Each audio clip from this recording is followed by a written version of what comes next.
Pilipinas, muli ako po inyong lingkod, Sarah Villas, at welcome po sa panibagong episode, or rather, welcome po sa ating bagong show.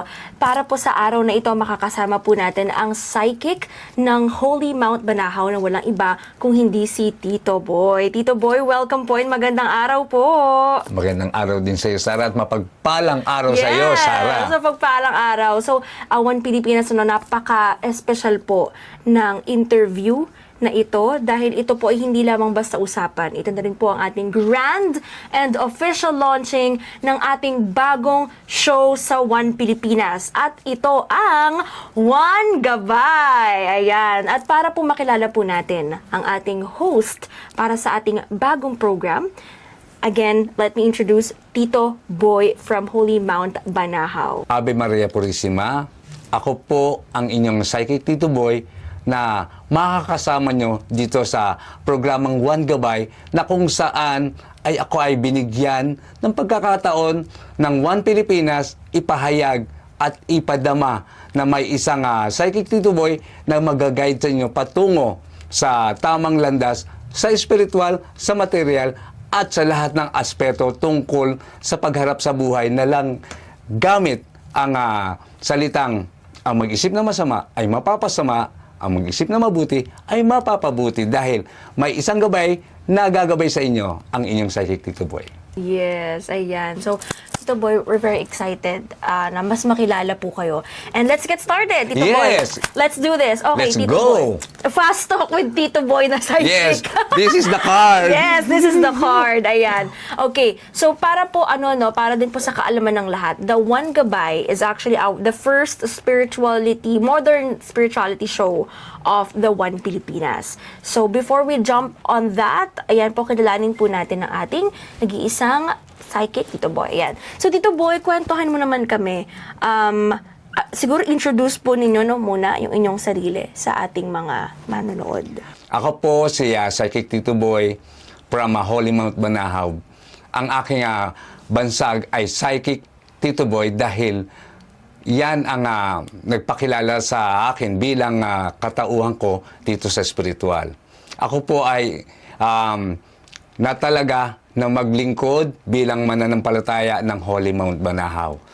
And then, marami po akong magiging kwento sa inyo sa tuloy-tuloy na panunood ninyo at pagbibigay ng support dito sa One Pilipinas sa programang One Gabay ni Psychic Tito Boy. Yes, I love it. I'm super excited. Sa totoo lang po. Kasi itong programa na to, para po sa kaalaman ng lahat, matagal tong niluto.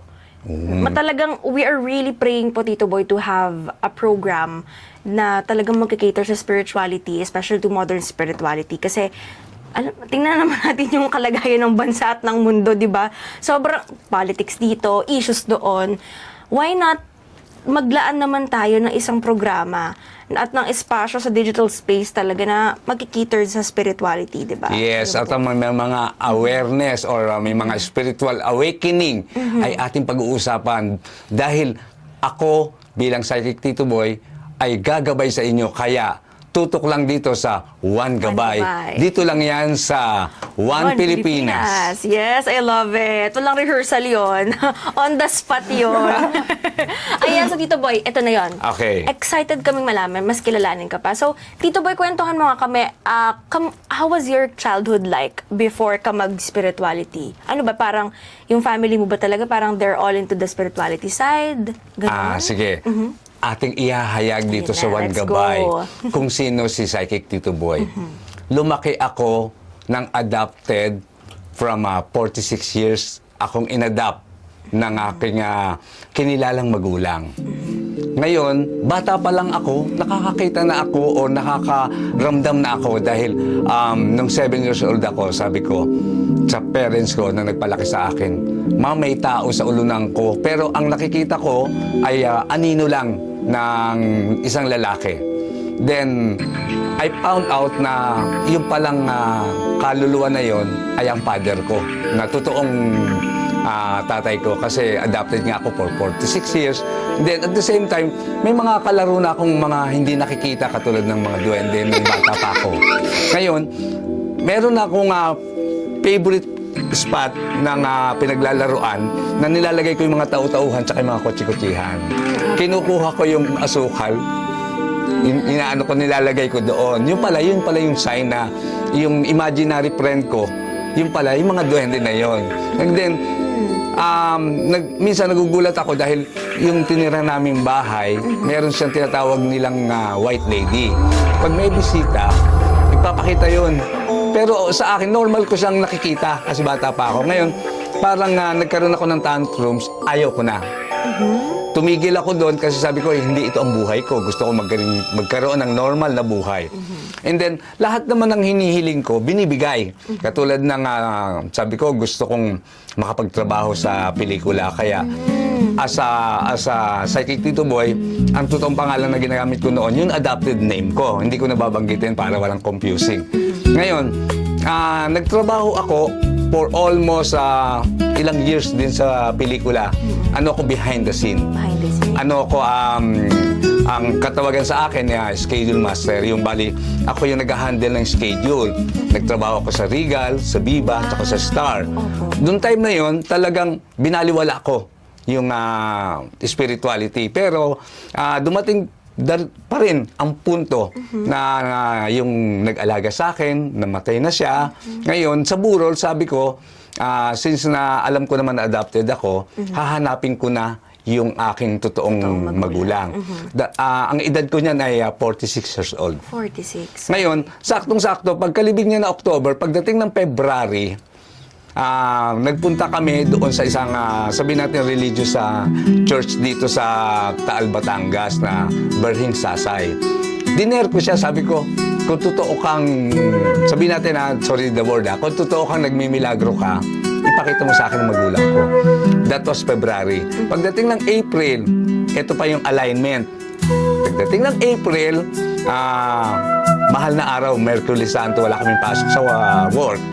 Ngayon, ang nangyari, nag-copy-paste ako ng nagpakilala ko na ako yung anak niya kasi binuo nung mother ko yung istorya ko na adopted talaga ako. Pero nung time na yun, nararamdaman ko na bata pa ako na may ganung system. Ngayon, ang nangyari, kinopy-paste ko ng Wednesday yun, Thursday, lumabas yung sa copy-paste ng apelido ng Norio. Dinayo ko talaga, that was Webe Santo. Napaka-miracle or napakabait ng Diyos kasi binigay niya ng Webe Santo. Okay. Biyernes Santo, magkakabanding kami ng nanay ko kasi ang katotohanan, ang father ko talaga, siya pala yung nakikita ko nung bata ako na nakatunghay sa akin. Na siya pa rin ang gumagabay. Kaya, one gabay. Ngayon, ang nangyari, umabot din sa 4 years kami magkakasama kasi namatay ang mama ko ng 2020. Noong time na yon, nung mamatay siya, nagkaroon ako ng parang pagbubukas muli.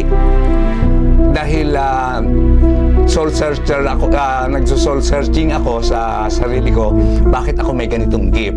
Nag-aral ako ng numerology. Yung pag-aaral ko, unti-unting binubuksan sa pamamagitan ng physically na books, tapos wala pa namang internet noon physical books, tapos nakagkakaroon ako ng alignment.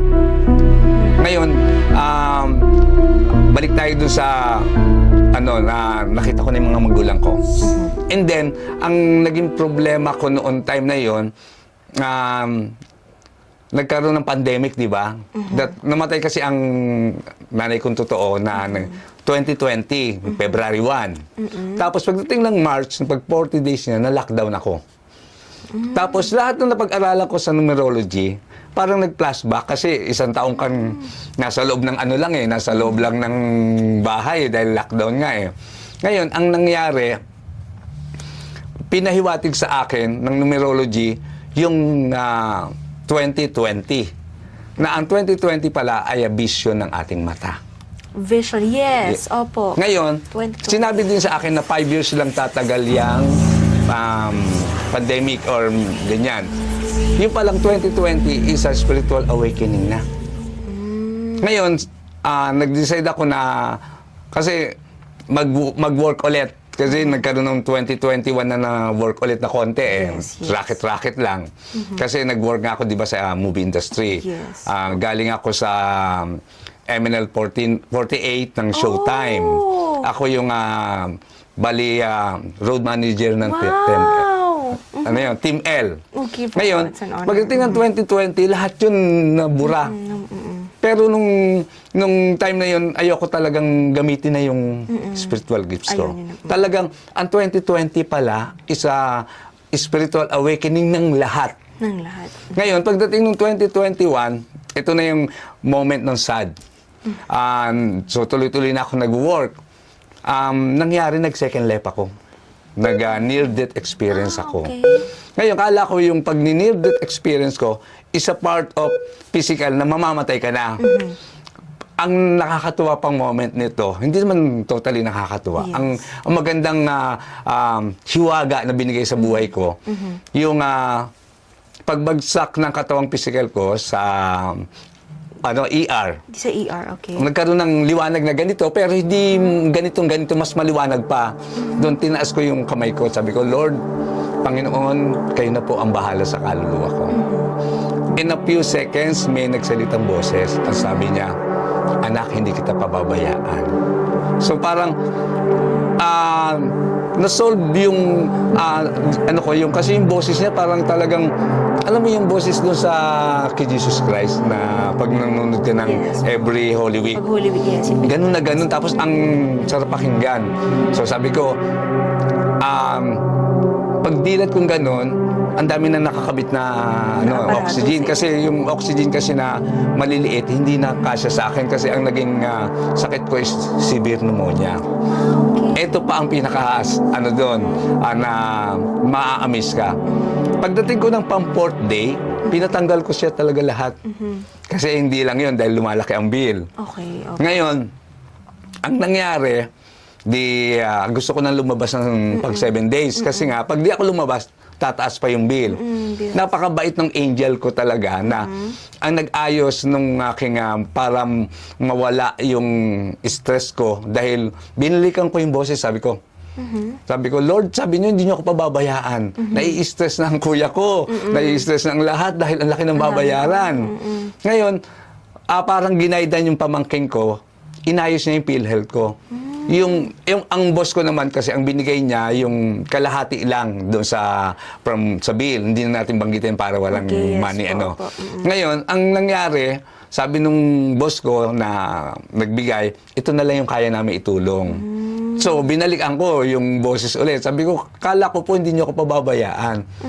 Nung inaayos yung PhilHealth ko, nung pamangkin ko, nag-0 yung bill. Doon ko napatunayan na totoo na hindi ako pababayaan, na nakikinig talaga siya. Kaya lang, ang pinadiwa sa akin, mag-mission ako.